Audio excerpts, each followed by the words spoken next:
दोस्तों, हाल ही में बांग्लादेश के अंतरिम सरकार के प्रमुख मोहम्मद यूनुस ने एक ऐसा बयान दिया जिसने भारत में हलचल मचा दी।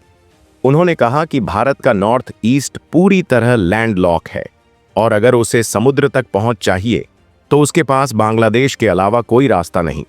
लेकिन उन्हें शायद अंदाजा नहीं था कि इस बयान का जवाब इतना करारा मिलेगा कि इतिहास में दर्ज हो जाएगा। जब भारत के इस क्षेत्र को कमजोर बताने की कोशिश हुई तो सबसे पहले असम के मुख्यमंत्री हेमंत विश्व शर्मा ने मोर्चा संभाला। उनका जवाब सुनकर हर भारतीय का सीना गर्व से चौड़ा हो गया। उन्होंने सीधा सीधा कह दिया कि अगर भारत चाहे तो बांग्लादेश खुद लैंडलॉक हो सकता है।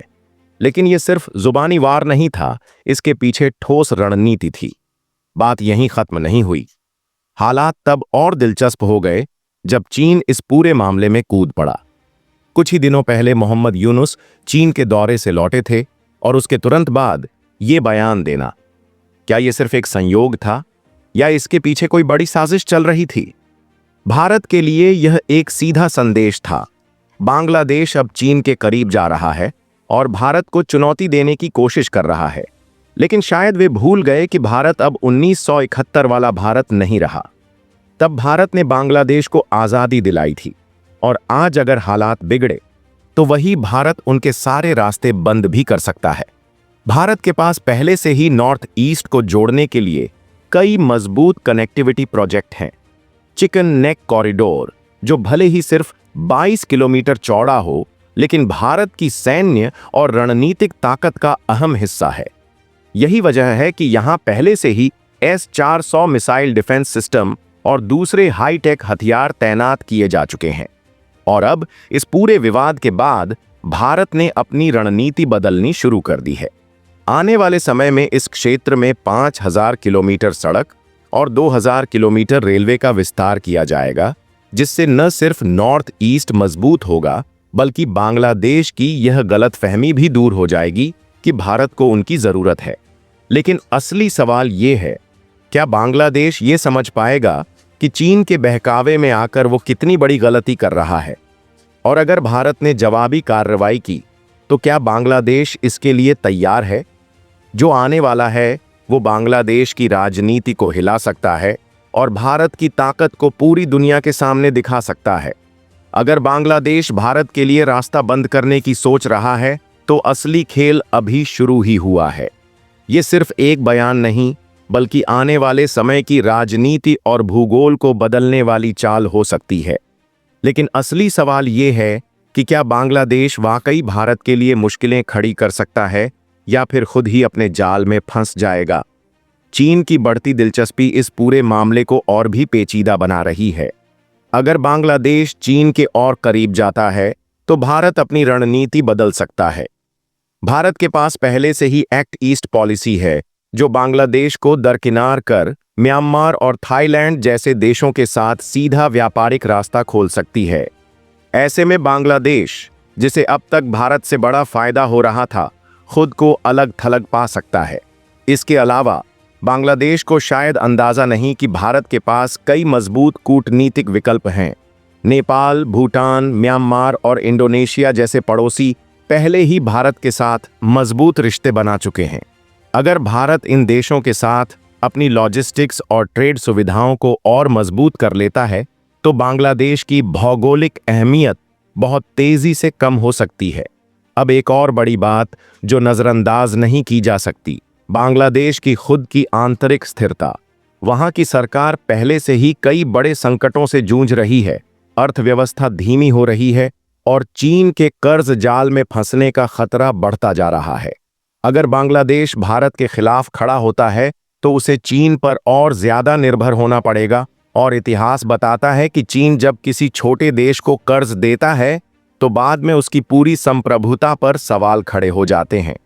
श्रीलंका इसका सबसे बड़ा उदाहरण है, जिसने चीन से कर्ज लिया और फिर अपना एक बंदरगाह 99 साल के लिए चीन को सौंपना पड़ा।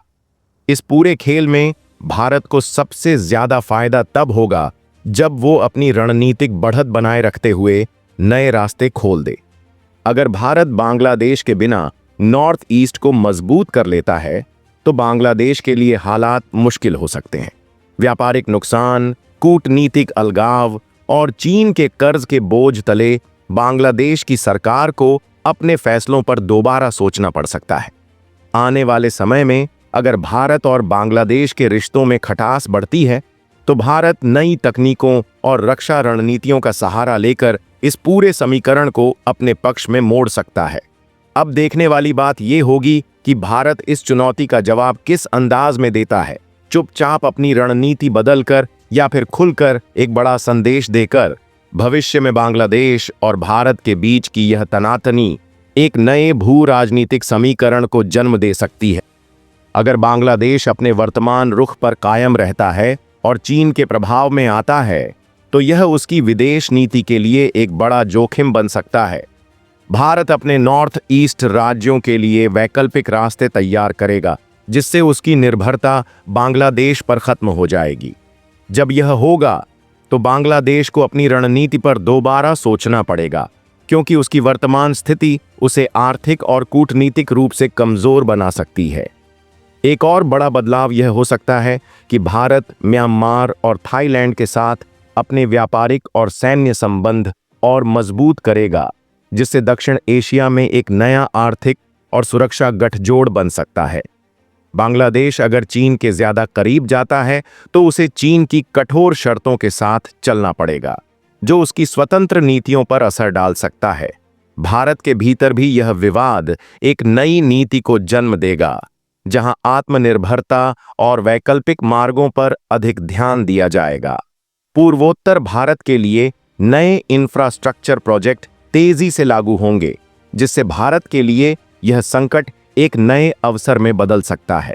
दूसरी ओर, अगर बांग्लादेश को समय रहते एहसास हो जाता है कि भारत से दूरी बनाना उसके लिए घाटे का सौदा होगा, तो वह संबंध सुधारने की कोशिश कर सकता है। लेकिन तब तक भारत अपनी रणनीति को इतना आगे बढ़ा चुका होगा कि बांग्लादेश के पास ज्यादा विकल्प नहीं बचेंगे।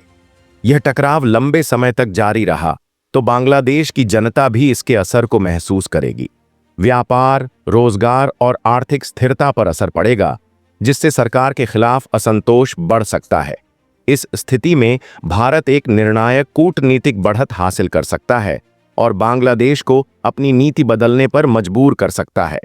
भविष्य में यह देखना दिलचस्प होगा कि भारत इसे सिर्फ एक कूटनीतिक चुनौती मानकर हल करता है या फिर एक बड़े रणनीतिक बदलाव के तहत दक्षिण एशिया की पूरी भू राजनीति को ही बदल देता है।